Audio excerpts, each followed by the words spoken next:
I know. I can't draw. We know this. It looks like, that tower at the end of the original Men in Black movie?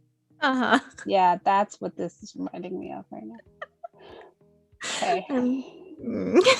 Sorry, I'll move on. Just laughing at the very aggressive, like, curve to the spine. That's my mood.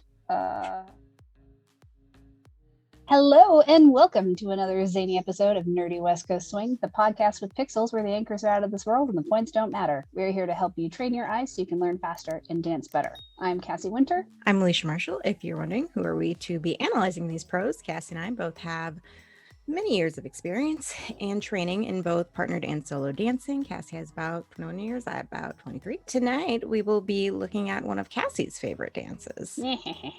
Kyle and Sarah from Liberty Swing 2016 John Invitational. I'm going to go ahead and copy the link and put it in the chat. Go ahead and give it a watch. And when you're done, we'll get to analyzing.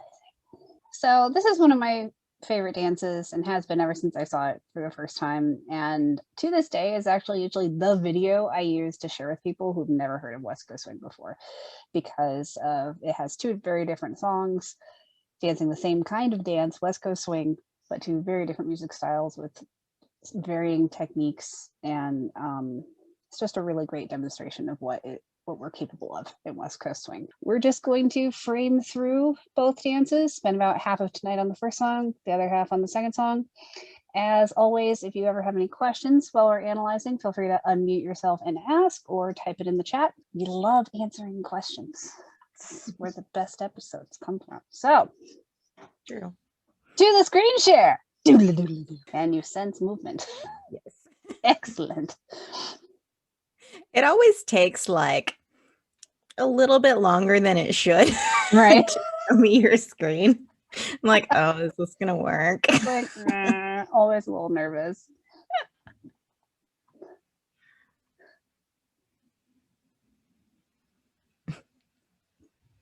So we won't spend time on the joke at the beginning. We'll just say it's a glorious joke, and we'll move on.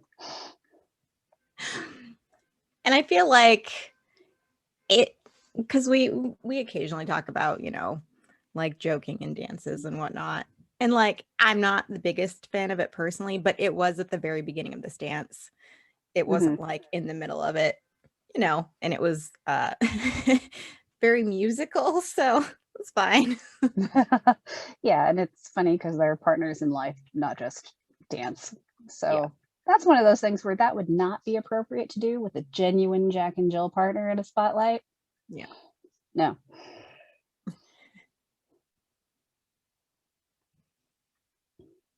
So I want to start back at the beginning. So not only did they have a joke, which had a slow opening to this song, but they have a really chill way of getting into this dance.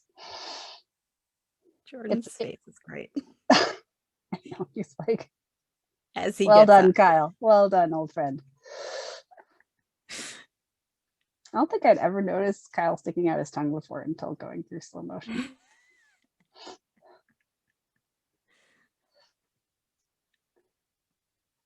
I think I actually want to talk about this opening sugar push, because the sugar push in a closed position can actually feel awkward because you don't have a normal handhold to create the compression. So you can tell that they're getting closer to each other because of their arms crossing. But if we go back a step, you can see that Kyle actually has her hand in more of like an Argentine tango closed position hold. So she can actually press into his thumb and his chest with the palm and heel of her hand. So that way, that's where most of the compression is coming from. And then the arms can have more breathing room so they can get close to each other. Mm-hmm.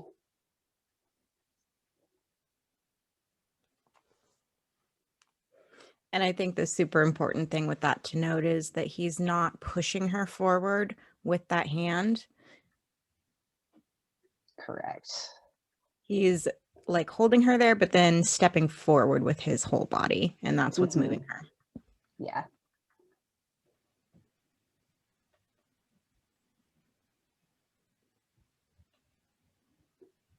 So one of the things that Kyle and Sarah talk a lot about is the slight change in slot laterally from one end of one pattern to another. So if we watch Sarah's right foot as she settles into this anchor, it draws a really narrow U on the floor, and she steps almost directly in front of her standing foot on her one.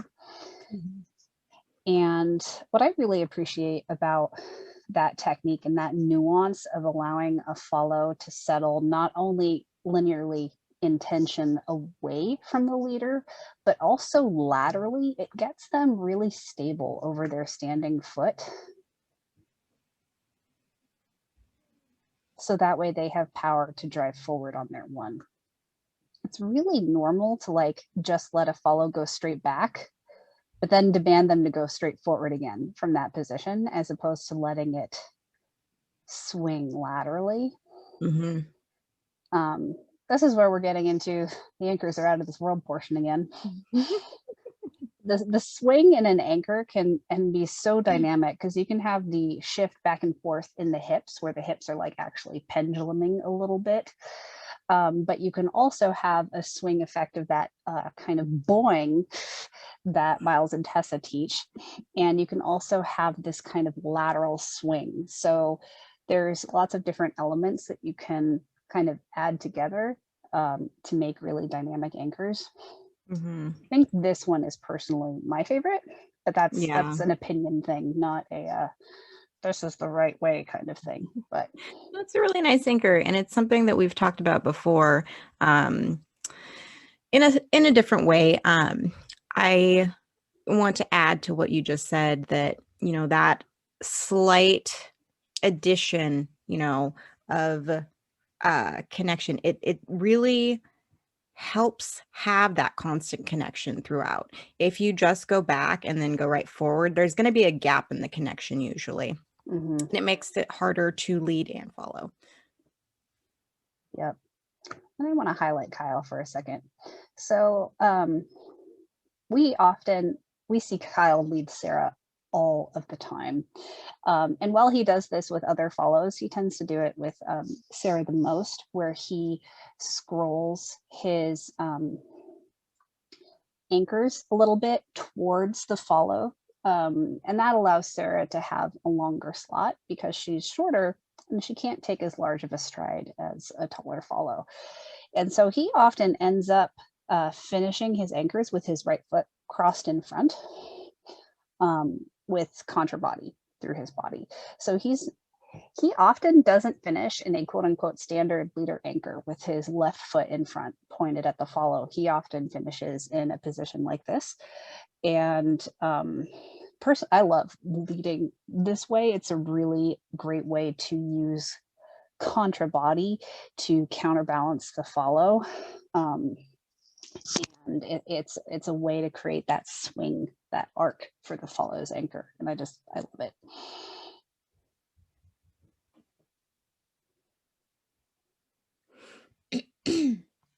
And not being in that standard like anchor foot position is something that you do see a lot in higher levels. I would say mostly champs, but even in all stars, you'll see very frequently where both ends, not just the lead or just the follow, will end with the opposite foot in front that would normally be there. Right.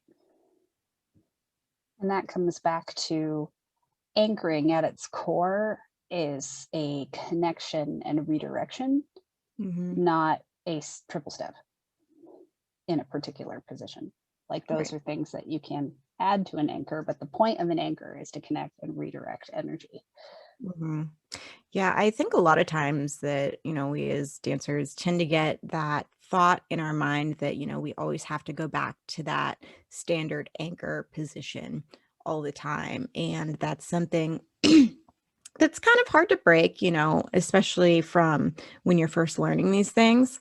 But as you progress, it is very important to not always be in that specific anchor just because it makes things more dynamic. If you get to higher levels, especially, one of the things is that it will make your life so much harder if you are constantly trying to be in that perfect foot position. If you have, different ways that you're getting into that anchored position at the end of the slot, your life will be so much easier. A lot of times you might not end up on the right foot based on, what was led before, how somebody was, following it. And you need to be able to adjust to that. And that means not always going back to that exact same anchor. Yeah. Something that I find myself teaching both leads and follows, but I think I tend to end up teaching follows this more often, is that you need to not arbitrarily go into that position when you quote unquote think you should, because when you do that arbitrarily, you by definition are disconnecting from your partner. Because if we think of the cause and effect and we go back to this moment, Sarah is shaping into this anchor because of how Kyle is leading it. And it's a cause and effect timing thing. She doesn't go into the shape before the connection is dictating her to. And what ends up happening a lot at the lower levels is a follow will move into the shape before the connection has dictated that. And that timing lack of cause and effect, like the effect happens before the cause, is really jarring. And we know that you're not as connected as you could be with your partner. Right. Gail said Sarah does that spiral turn so well. Yeah. Oh shoot, I was going to add something onto what you just said. I was talking about arbitrarily effect cause. Yes, I was going to say that that doesn't mean that as a follow you can't, play around and do your own stylings. Right. If you want to do that, it's a very separate thing. Like you can do that, while you communicate that. And instead of, trying to style something and just doing that before you communicate anything, before your lead communicates anything. All right, we spent 10 minutes on the anchor. I will move on. And I love good anchors. It's a problem that I'm not ashamed of.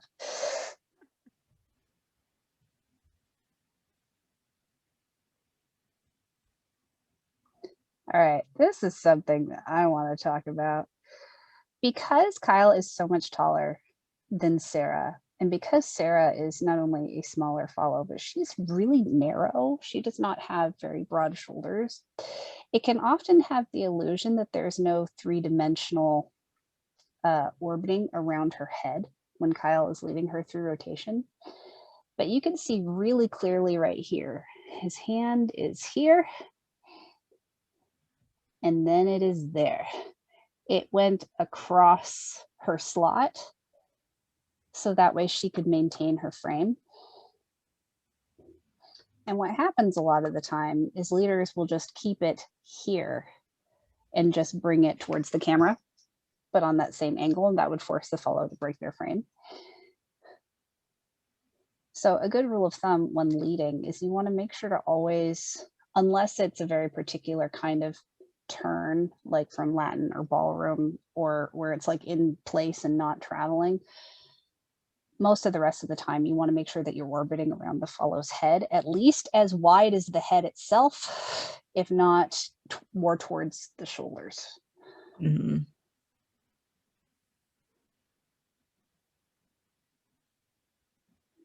They are so stable right here. So I know. Not only is she like really hooking on behind and up above his shoulder and is locking down in her lats, so she feels like one piece, but Kyle is really supporting her arm and her scapula, so that way she has something to press down in there, not just pull down in the hand, but she's able to press down with her lats into his hand. And that's what makes this so incredibly stable. Yeah. If you were to have his hand further just like on her arm, that creates a problem for the shoulder and for the connection. It's easier to just disconnect from that, but it's also dangerous for the shoulder. Especially when you're dropping like that. If you're a lead and you just have a hold of that arm, not also part of the back, it's really dangerous. Yeah. Because unless your follow is how do I want to say that? Like just really well aware of what's happening, then it's very easy for them to kind of not know immediately and not activate that part of the frame in order to compensate for that. Mm-hmm. If that made sense. I hope that made sense. It did. It did. And then I want to highlight even when he's doing the duck under. So he gets her underneath her shoulder right here. And he still creates that 3-dimensional rotation. So he was over here, and then he is now over here with his hand. And you can see how much space she has for her head.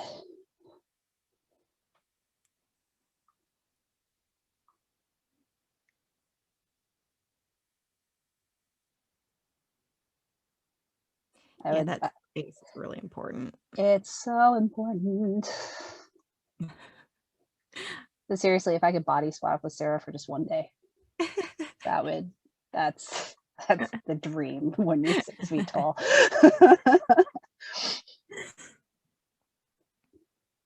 Yeah, speaking of that headspace, I want to say that not just with something like what we're looking at here, but just in general, you need to make sure that your follow's head, if you're leading, it has enough space, especially if you're doing something that might go behind your back. Yeah.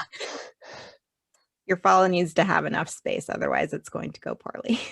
Yes. So much of leading, and this is one of the things that Kyle is a master of, is creating just the right space so that the follow feels comfortable. Like if we go back, you can see he's already done 1/2 of the loop around her head, but then he brings her shoulder back to his ribs. So that way she can get really close to him and use him for stability. Yeah. Yeah, that right side of her is really like sitting into kind of his inner thigh. Mm-hmm.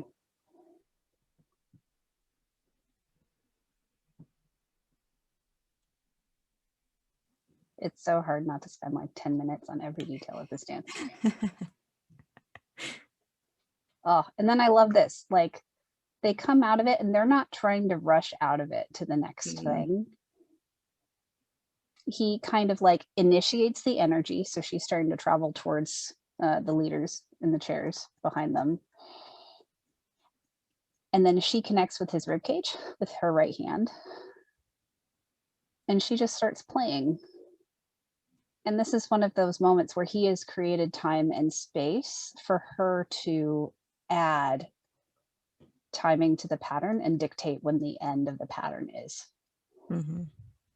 So really, Sarah dictated the length of this pattern right here, and Kyle just offered a connection with the handhold so she could more easily communicate that to him. Mm-hmm. And then he leaves again. Yeah, and something I want to add to that is that she does go into that connection with the arm to the rib. That's not super frequently seen, but it's important to pay attention to because connection isn't going to always be in the normal spots that you're used to. If you are adjusting through a pattern or, waiting for your partner to finish doing something or you're doing something, it's super important to have a point of connection the whole time so that both of you know what's going on. And it doesn't always mean, oh, I have my partner's hand, oh, I have the back of the shoulder. Like you can do it in different places and it will still be equally effective. Yeah. The main thing I would say to keep in mind is that you always want to make sure you're connecting with something that has skeleton underneath.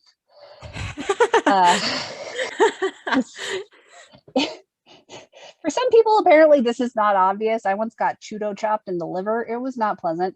But basically, the taller the human being, the more distance there is right here between the ribs and the hips, and all that is in between the skin and organs is muscle and other viscera. It's you don't want to suddenly apply a lot of pressure to an organ. It's not pleasant. I've experienced this way too many times. So like, I really appreciate how Sarah is only moving her hand down a little bit and is really connecting with his ribs, which is a safe place to apply more pressure for more connection. Yeah. If you get to a spot where you are kind of connecting with, you know, a soft spot of the abdomen, you can still be connected, but like very, very lightly, just so that your partner is aware of where you're at and what's going on. Yeah. If you are in a vulnerable spot, don't apply a lot of pressure. Yeah. Oh, I feel some horrifying memories just came back. Do you remember those old school sugar pushes where the lead would just put their palm on your abdomen for the compression part of a sugar push and then push you away through your intestines? And like, it's just common sense, but so many gentlemen would just like Hadouken my abdomen. It's like, no, this is an illusion form of connection. You do not actually push someone through their organs. Thank you very much. End of rant. Thank you for coming to my TED Talk.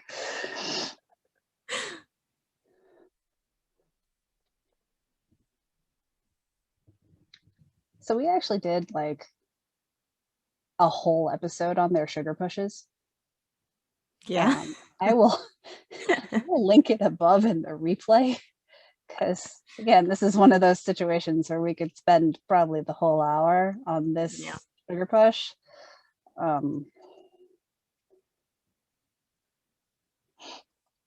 couple of things I want to highlight is the angle of the slot. When Kyle takes her left hand, and how it hasn't changed in height at all until after connecting. And then he's using that to encourage her to shape. Well, he is also shaping.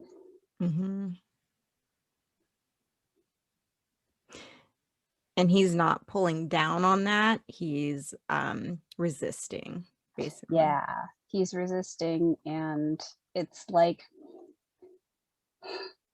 it's a result of their shaping and resisted release. It is not the cause of it. Right. Because there's a difference. Sometimes you will see leads, they drop the hands down as they're going into a sugar push. And a lot of times that ends up being like a pulling situation, which is not good. Yeah. If you do that, it should be a natural resistance. Like, it shouldn't be pulling. The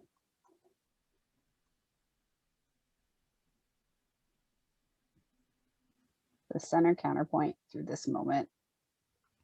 Oh, so good. And how he's encouraging her to compress even more with an arc to the hand. So it's not just going towards him or just up, it's arcing through that space, which is encouraging that very slight roll. And then this center counterpoint right here. Genius. Oh, so good. I suddenly had a feeling like a mosquito was biting me. It was quite aggressive. And the small, sorry. Yeah, I was going to say that small arc that you can see is like what I was, saying earlier, is something that will help have that continuous connection throughout the movement. And, like you were saying, if you were to just bring it like in or up or something without that gentle arc, that will break the connection. And then once again, it's harder to know what's going on. Yep.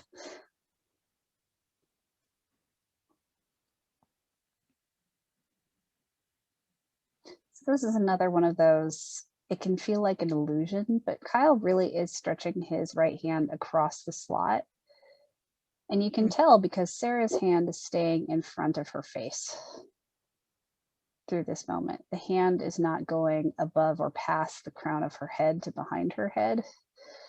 And that's like a really important detail.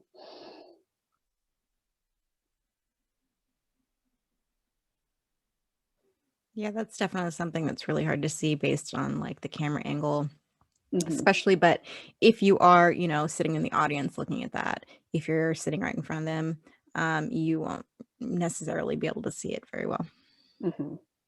And because it's just in front of her face, she's able to maintain connection and have integrity through her frame and her left arm, which is what allows for this really cool redirect right here, because they're connected that whole time.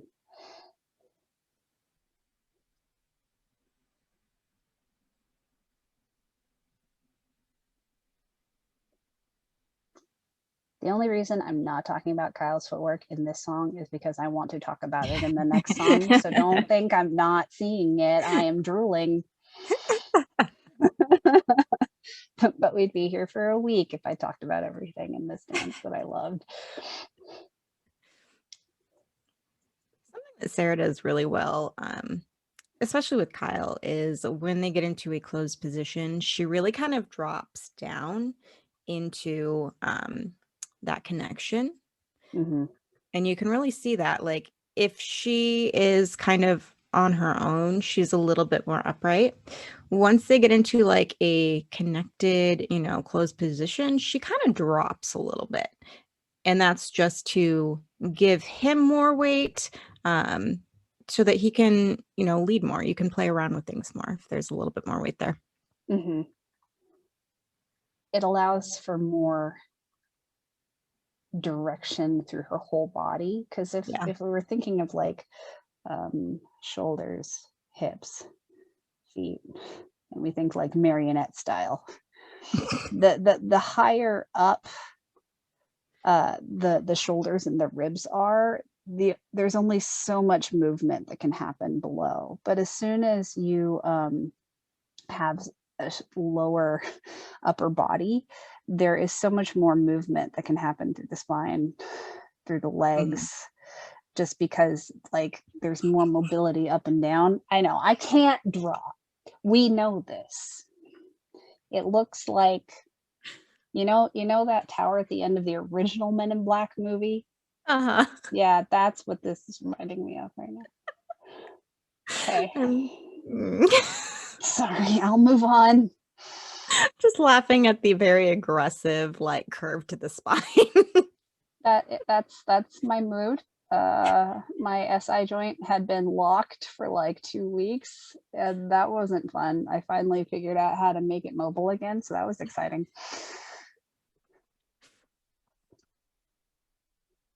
Yeah, side note, if you struggle with really lower back pain, like lower back pain from West Coast swing, it might actually be your sacroiliac joint, not your spine. Public service announcement. The more you know. Yeah. So here's an example of connection is an illusion. Could you imagine if Kyle would just like actually like compress her neck? Here, let me crush your windpipe. That would not go over well. No.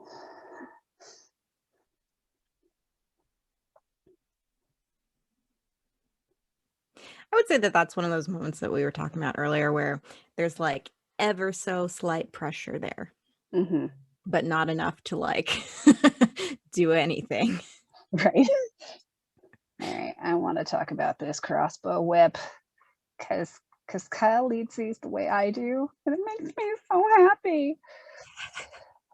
So often in a crossbow whip, leaders who are newer to this style of pattern tend to just have right to right directly over left, and you've got like, you could be both holding on to like a pole with your hands straight up through both hands.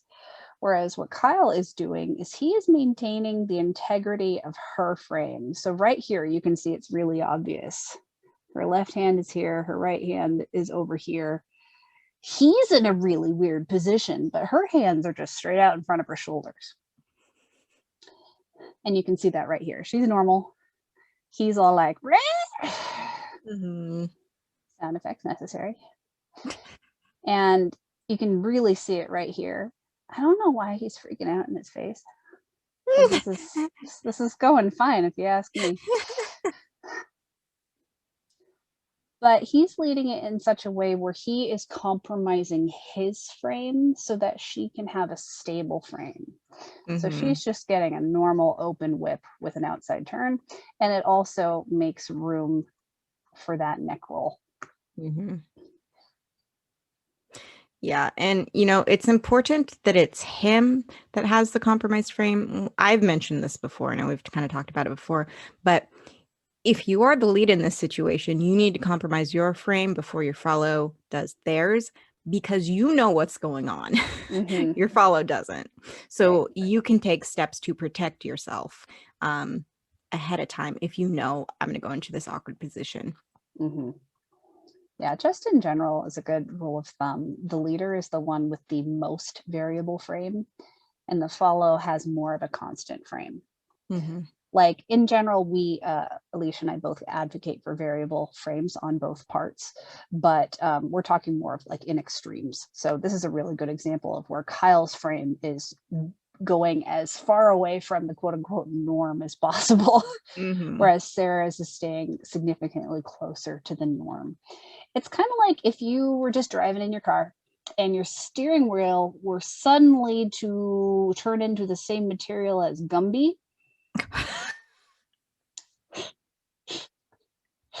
You have nightmares tonight. I am sorry, people. But it's like the follow is often being steered, for lack of a better word. Yeah. And so that means they need to have a more consistent frame to be steered. Anyways, Yeah. rant over.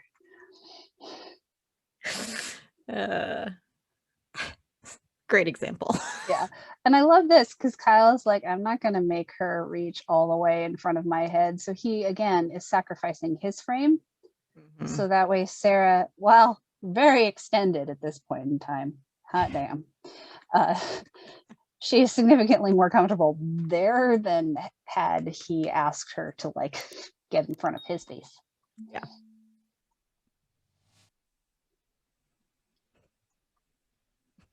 Just as a general rule of thumb, don't ask your follow to do things that are impossible. Yeah, that.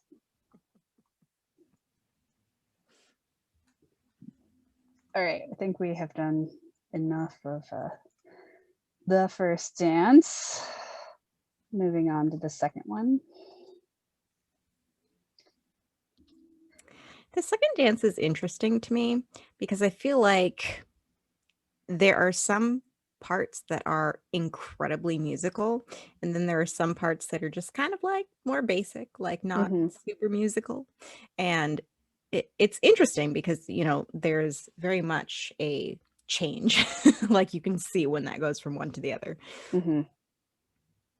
Yeah, I love like the balance of this dance. To me is kind of like the kind of social dancing I enjoy, where there are these moments of like hyper musicality that is so connected and you're so in tune with your partner that even though you don't maintain that high level of musicality the entire time, you have breathing space in between, but that hyper attunement to your partner stays. And that's when a basic pattern can feel divine and be incredibly enjoyable. You're like, yeah, we did a plain old sugar push. Yes. And it just felt so good. Yeah. Also, when Sarah decides to take over the phrase change. Yeah. Probably one of my favorite musical moments of West Coast swing history. We'll get there. Good.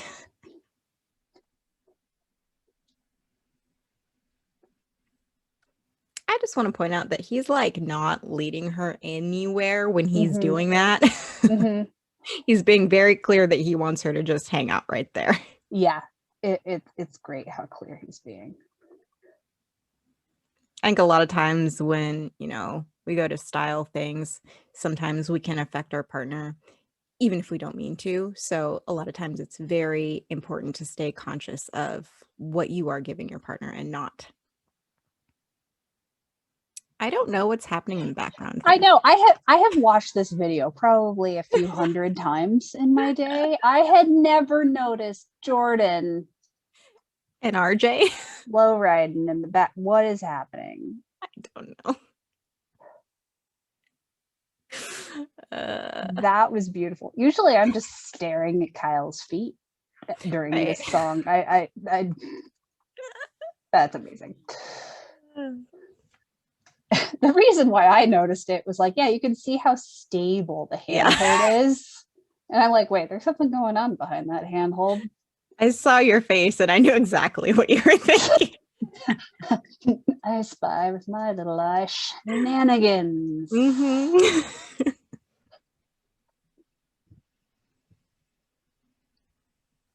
Yeah, so we have, full frame extension there, but he's still not leading her to go anywhere. Mm-hmm. And I do want to point that out because they do start quite a bit closer together. Mm-hmm. And then they, he scrolls away. Yeah, they're really far apart, but there is still not a ton of like tension building necessarily so that she thinks she's about to move. Mm-hmm.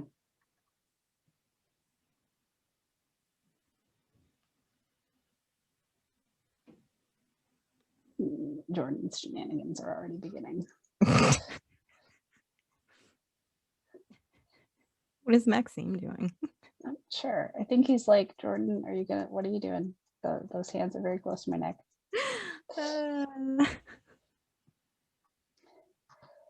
Yeah, this is the kind of opening that is much harder to get away with, even at the all-star level, I would say. Mm-hmm. So I would say this is the kind of thing to aspire to social dancing, because that can be really fun. But Yeah. I would not do this competitively until you are among the greats yourself. Mm-hmm. Even then, wait a few years for the jitters to go away.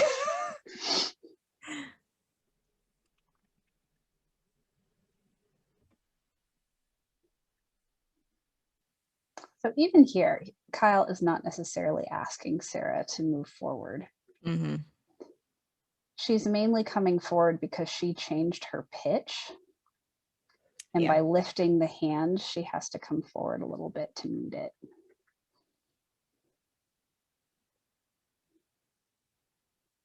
Yeah, their connection is moving ever so slightly towards her, but really not moving enough for that to be like a solid lead for anything. Yep. And I love this part. She's like, okay, we've done enough starter. Can we things now? I want to swing. And Kyle's like, nope, not yet. Wait for it. Wait for it. Sarah's like, I don't want to wait anymore, Kyle. I'm probably not what they're thinking. I'm just having fun. This part is slow in real time. I know, right? My finger's getting tired. Extra Here we go. slow. All right. I put down a frame because things are about to happen. And swoop. So here, I want to notice how Kyle's hand is actually closer to her elbow than her shoulder, which is what's helping create enough room as his forearm kind of crosses over her shoulder. Mm-hmm. So that way she has room for her head.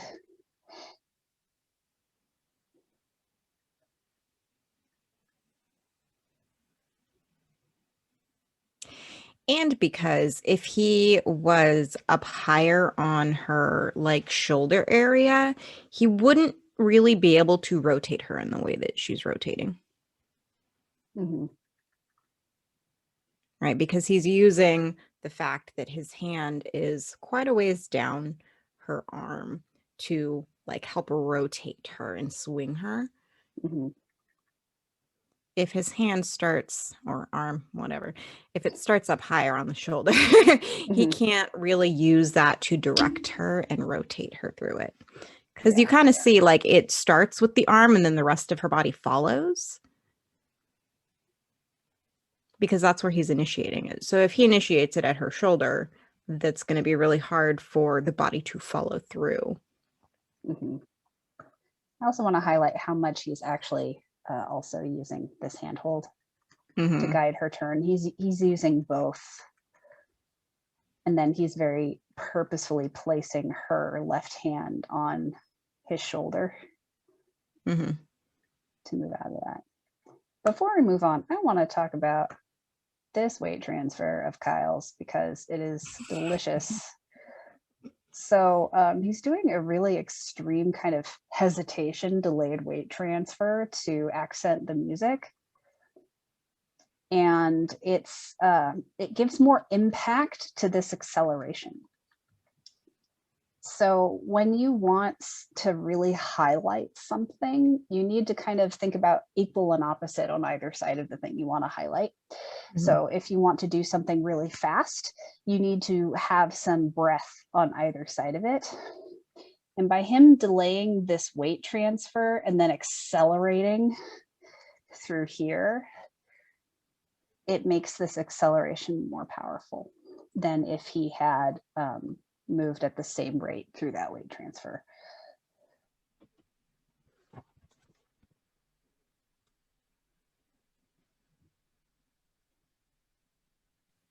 I love the way she chooses to play right here. So good. Anyway, I needed to put a bookmark. Please hold, please hold, please hold. All right. First of all, this shaping is delicious. So not only is she shaping and it's giving the illusion of her like opening up to us in the audience, but she is still pulled back enough in her left side to create connection into Kyle's right hand. Yeah.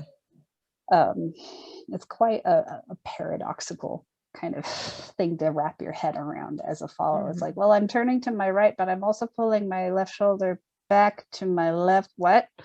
Yeah. And yes, she is doing both. And her contra body is helping facilitate that.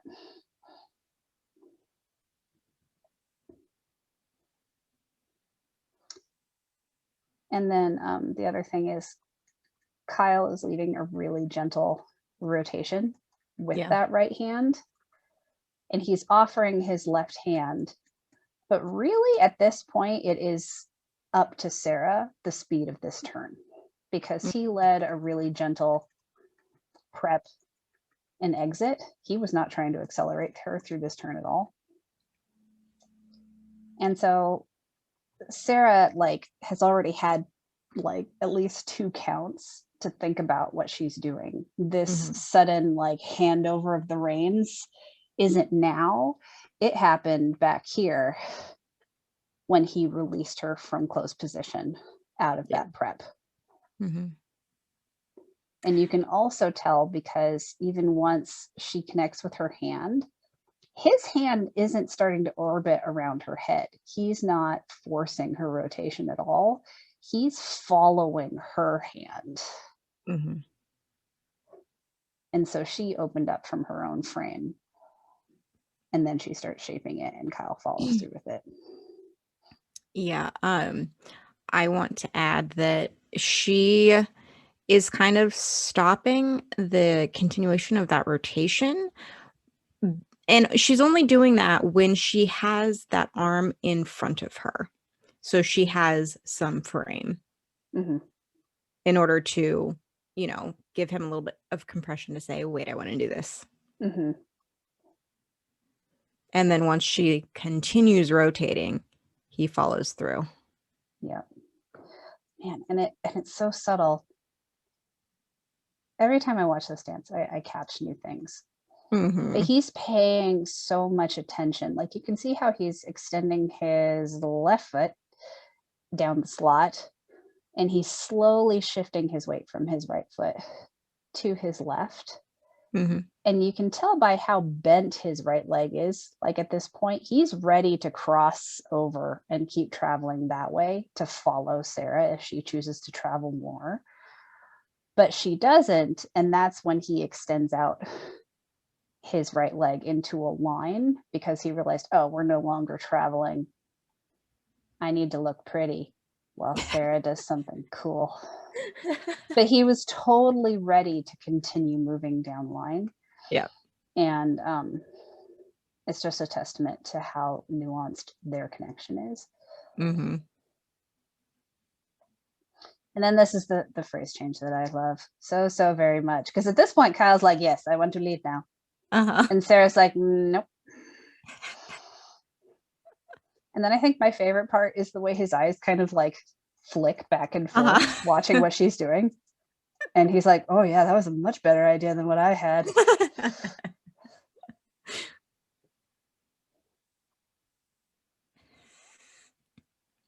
think this is one of my favorite examples of following, is optional. Yep. It's a suggestion. Yeah. Because how aggressively he offers his right hand indicates like he's got an idea. There's a thing he wants to do for this phrase change. But she's like, no, I have an idea too. So I'm going to do it.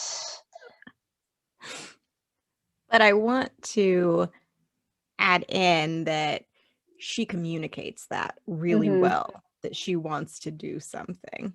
Yep.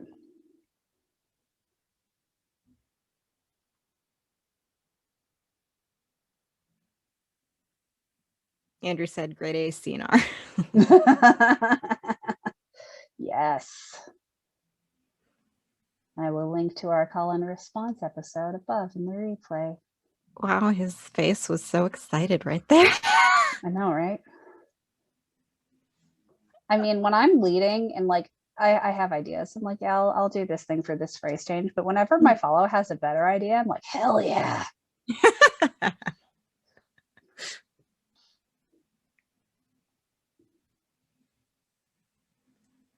And she's just so very clear about it.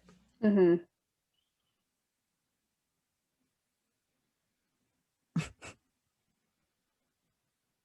I love how she acts like she's about to offer her hand. I know. And then she's like, nope. And I just want to highlight how she's really settling into that anchor as he's scrolling away. Because they're not really far enough apart for a good amount of tension. Yeah. And so he's having to travel quite a bit. And she's really rotating and sinking into her left hip in order to have a strong one. Yeah, he's so excited. He's like Maxine levels of excitement. I know. Same, dude. Same. Excited.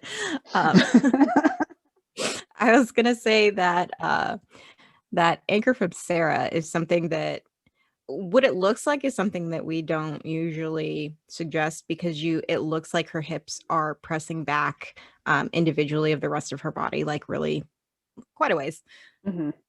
But because of the angle that they're at, it's a little different. Yeah. Because there are so many things that's trying to go on. Like, first of all, right here, her feet are a little bit wider than hip width for her. So laterally, for her to get over her left foot involves some fancy shaping, because you can see as she collects her right foot, she is stepping directly in front of her left foot for this one.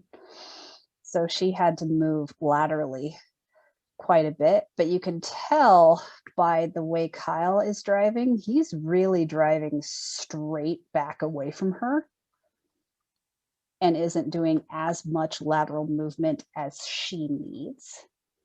So she's shaping to compensate that.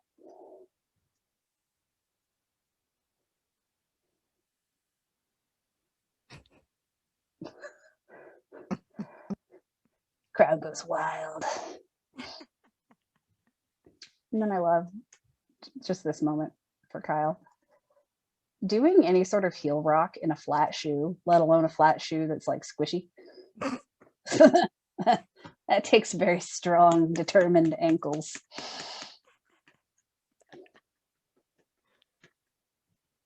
And I love how he's not really changing height to do it.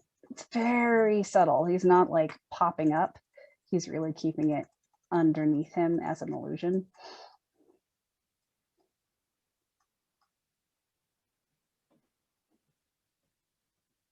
Yeah, because he's starting it with his feet ever so slightly in front of him.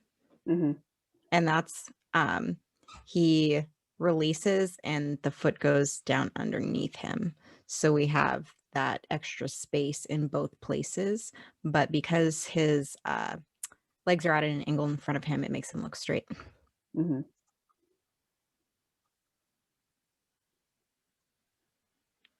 I mean, they are straight. It doesn't make them look straight, but you know what I mean. Yes, yes.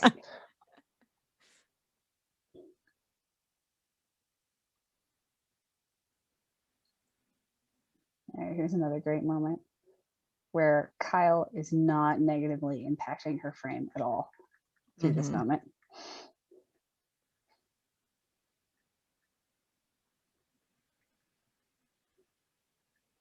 I think this is the part where Sarah actually says, "Those shoes," which I agree. The Jordan sneakers do like look extra awesome on Kyle's footwork for this dance. Yeah. Oh my God, his face right here. Concern. You think he's just thinking really hard because he's having a grand old time? That's his thinking face. Yeah, yeah.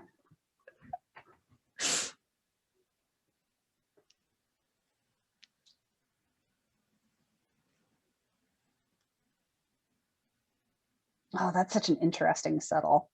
Because like Sarah's doing a more Lindy style swivel. Yep. Like a swivel hitch. But Kyle is doing like this really interesting knee pop and lunge. And then across in front. Like it's a really neat variation. And it's one of those, like, you've got some super classic swing over here and some like contemporary swing over here. And True. it's great. I love this shit. Can you tell this is one of my favorite dances anyways? Yeah, you can really see that as he comes out of that, he is creating that illusion by digging that left foot into the ground, right? So even right here, most of his like weight is pressing through the left leg. And then you can see as he comes up and moves, that foot stays kind of dug into the ground in the exact same spot. It doesn't move. It's really stable. Even Maxine's like, dude, that was awesome.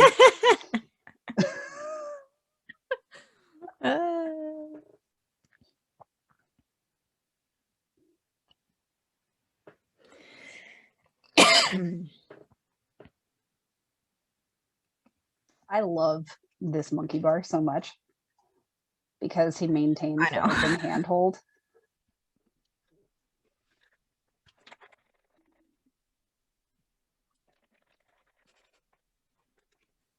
See, I've always noticed Ben loving this moment. That has never passed my notice.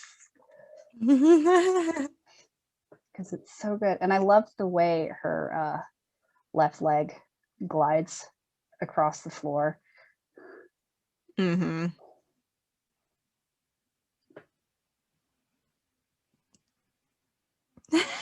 Whoa, never noticed the flash before. Bam!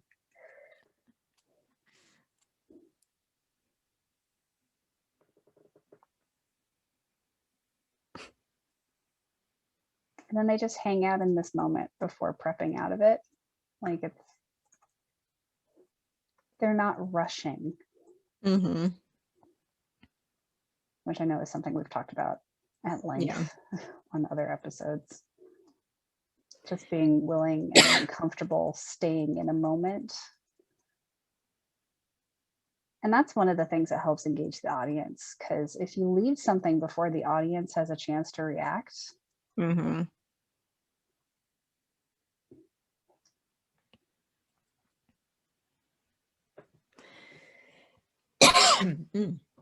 okay? Good. I have a tickle in my throat all of a sudden. I hate those.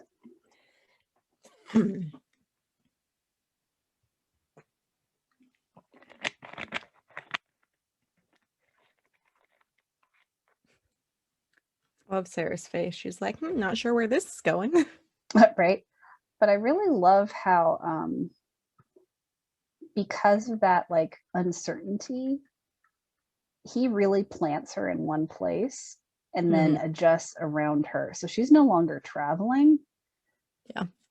And that's what makes this possible. If he was asking her to continue traveling, it would be so much more complicated. Mm-hmm. And it's important that she didn't try to travel and get herself out of that position. Mm-hmm.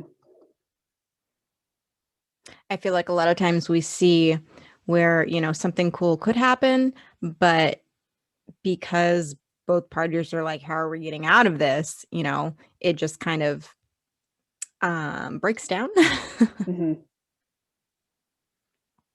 Then I want to highlight again how right here, Kyle's the one in the extra awkward frame, whereas Sarah still really just has both of her arms out in front of her instead of crossed in some sort of way.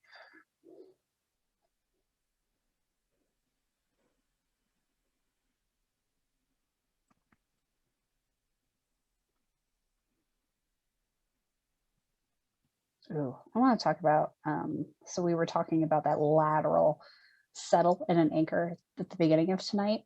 And I want you to watch Kyle's right hand connected to Sarah's right hand, how he not only draws her forward, but to her left before prepping her out to her right. It's really subtle, but he's not just bringing the hand down line, it's arcing to his right, her left first before prepping the two. And it's little details that like that allow a follow to be really comfortable to shape into their anchor and to be connected better. And you have to do less work to encourage them to come forward because the arc is encouraging the resolution of the energy on its own. Mm-hmm.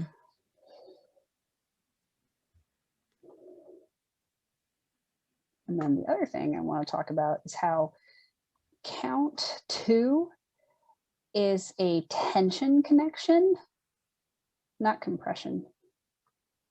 You can tell how she's really taking this shoulder back, and we've got tension here that is then released to encourage her rotation.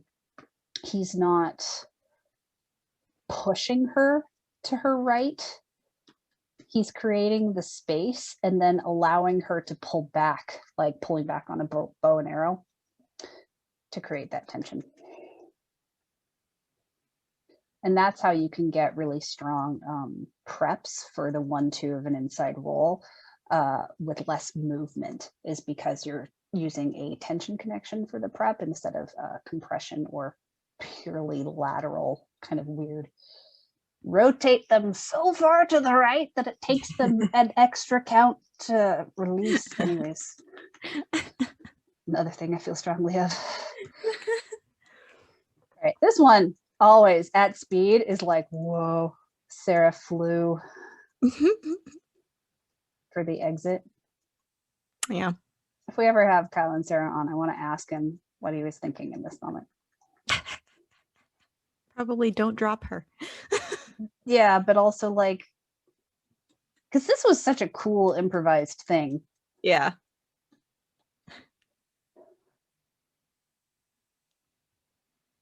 And she flies.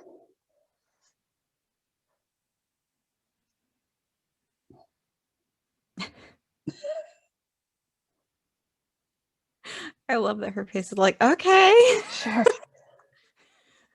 But so focused. And then I love, because this is where the music is about to cut out, and how they shape to match each other here, kind of call and response shaping.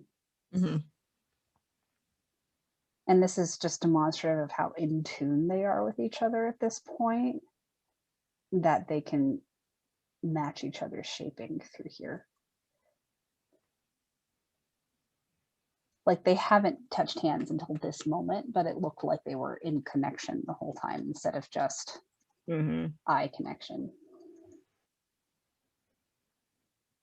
Did you say eye connection? Yes. You know what I mean.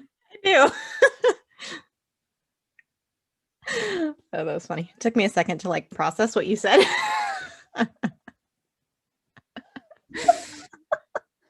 All right. Any questions, comments, concerns, bad jokes about anything we've talked about tonight, or even stuff we've talked about on previous episodes if this is your first time joining us live? We love answering questions. Yep. I'm trying to think, what are we even doing next week? I don't know.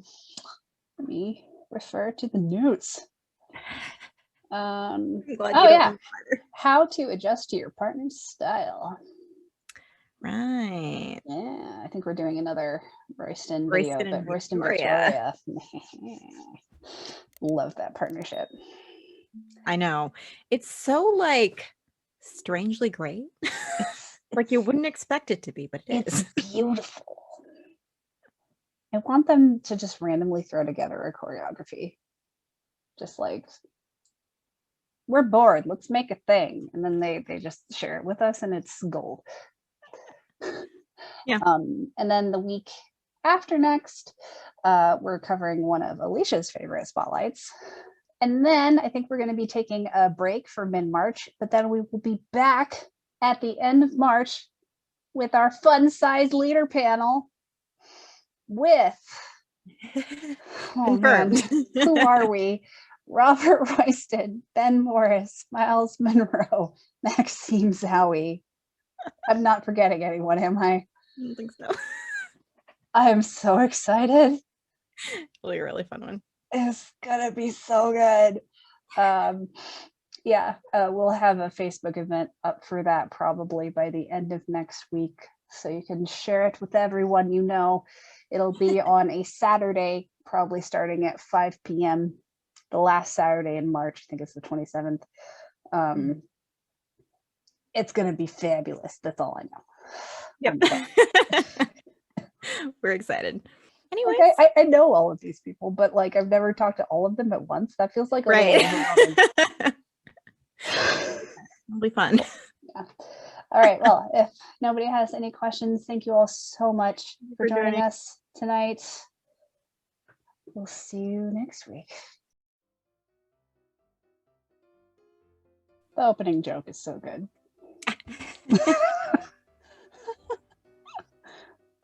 Both Jordan and Maxime in the background. For those who are new here, I do my own transitions. Thank you very much. Okay. The only reason I'm not talking about Kyle's footwork in this song is because I want to talk about it in the next song. So don't think I'm not seeing it. I am drooling. But we'd be here for a week if I talked about everything in this dance that I loved. I know, I can't draw. We know this. I don't know what's happening in the background. I know. I have watched this video probably a few hundred times in my day. I had never noticed Jordan and RJ low riding in the back. What is happening? I don't know. That was beautiful. Usually I'm just staring at Kyle's feet during this song. I that's amazing.